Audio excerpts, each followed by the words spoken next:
น้องรินรอบชิงชนะเลิศ ผู้ปกครองพร้อมนะฮะ Driver on start ready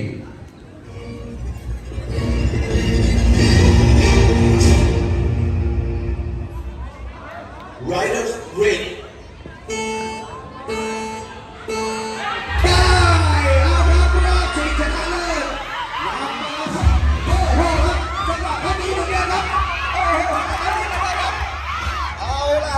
นี่คือตัวเต็งทั้งคู่นะครับทั้ง5-1-4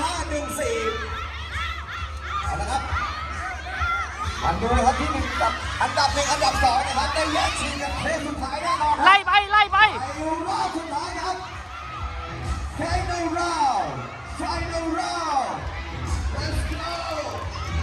เอาครับรายนี้ชิงเพลงนี้ผมได้ไหมได้ไหมยังปิดลายไว้ได้ครับ